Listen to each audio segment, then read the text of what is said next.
Hello everyone, my name is Ian Turner, and today I'm going to be talking about the importance of communication in aviation.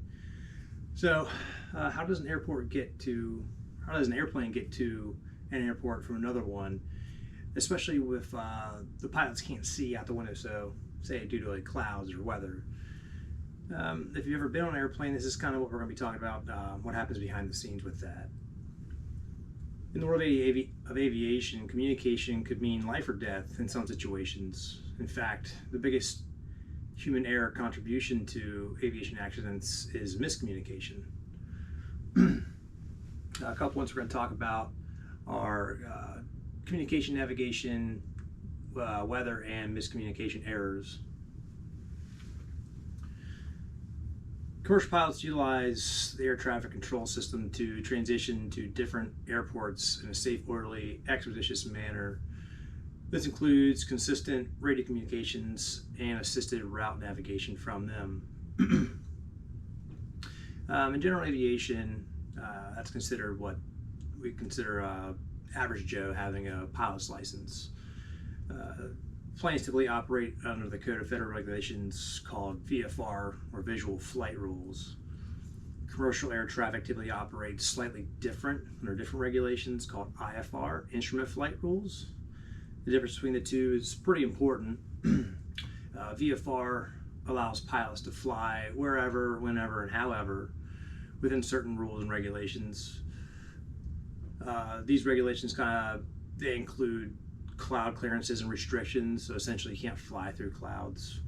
VFR pilots are also reliable for crash avoidance with other aircraft, so if you see an aircraft, don't run into it. And IFR pilots are pilots flying under IFR essentially allows a pilot to fly to their destination, but more so in an orderly fashion. Pilots are required to have additional training and must meet a certain level of proficiency to fly IFR or under IFR rules.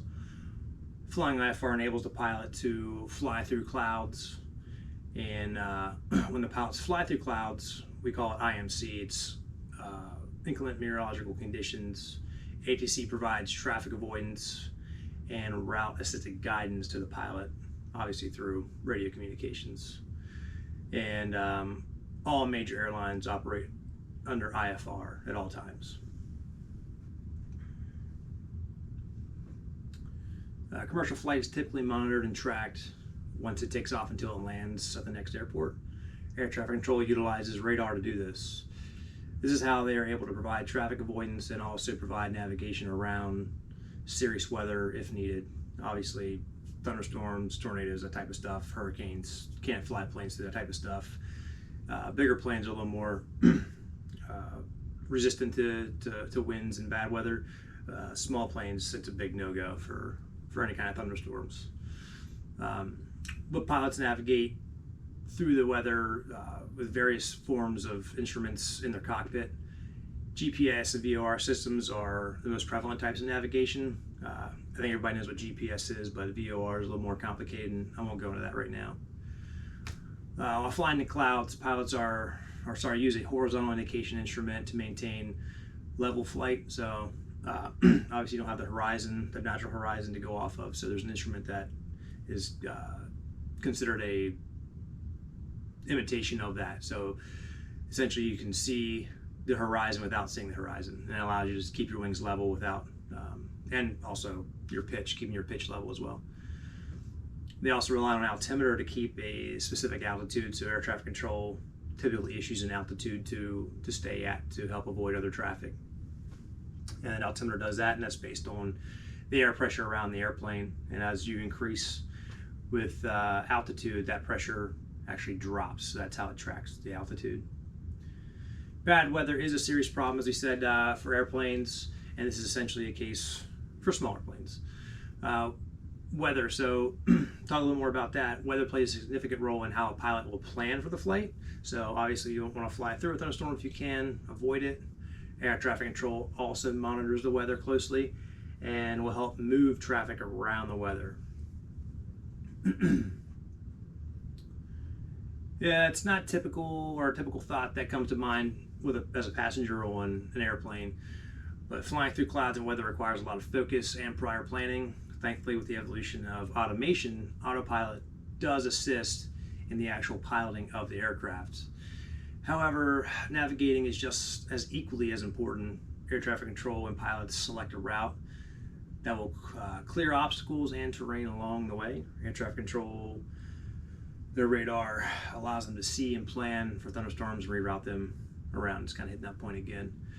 Severe weather can be fatal in conditions that are right.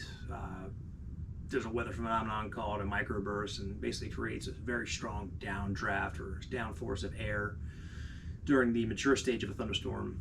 A situation of this turned deadly was in 1985, where Delta Flight 191 ended in a fatal crash, and basically they're on their final approach coming down to the airport. They were making a landing, and while close to the ground, the plane experienced a microburst, and the plane was not able to power through that and climb out of it.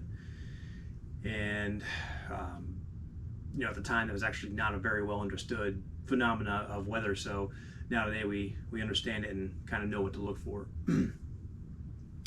Air traffic control is a big help with that. So it's very important to make sure you're listening to them, what they're telling you to do. While weather-related accidents like this happen, miscommunication is most likely to be the biggest hazard in the skies. So, like I said earlier, miscommunication is the leading cause of human error-related aviation accidents. Studies have shown that simple miscommunications have serious consequences. There are regulations in place to help create a buffer when things don't go as planned.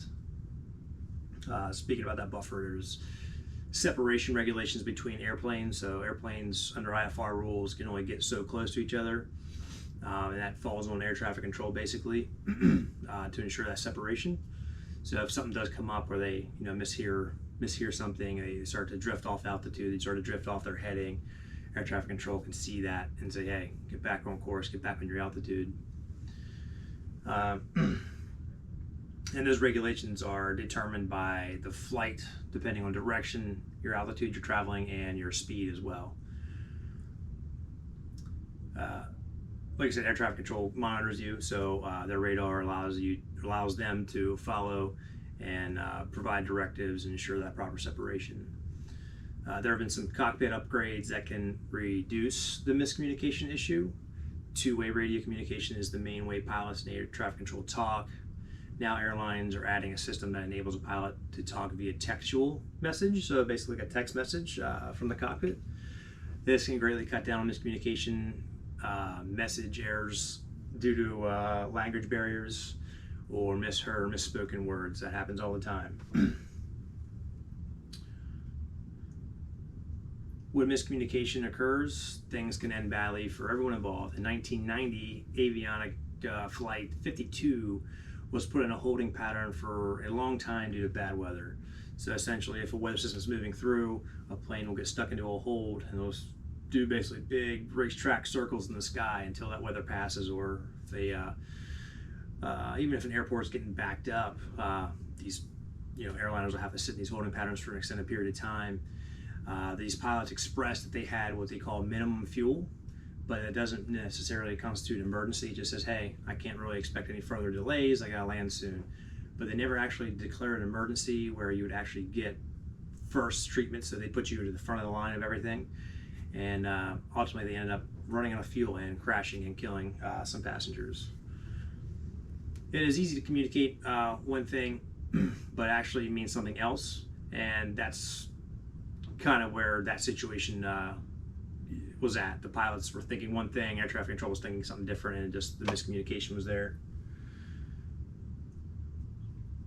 So there's a lot riding on properly understanding what is communicated, especially in aviation. When miscommunication occurs, it can most definitely end in tragedy, as we talked about.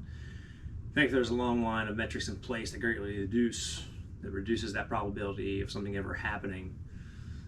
Studies show, however, looking on the bright side of things, studies show that the average traveler only stands a 0.007% chance of ever being in a plane accident. So no worries there. And the aviation industry is it's obviously very safe. It's very rare to hear of any kind of incidents like that, because there are so many redundancies in aviation built in. So thankfully there is that. And today I gathered all my information. I have some references here. The FAA has a very good supply of information, of books and online stuff, but one thing was a very good aviation weather book. It's got a ton of information. It's just really great, and it's from the Advisory Circular Newscastle Aviation Supplies and Academics. It's an ebook through the CCBC store. And another one is Aviation Avionics Research and Technology by Leo Kunis. And let's see what else we got here. We have the Delta 191 incident at DFW Airport. That was actually from the National Weather Service, what is this? NOAA Weather National Service, yeah.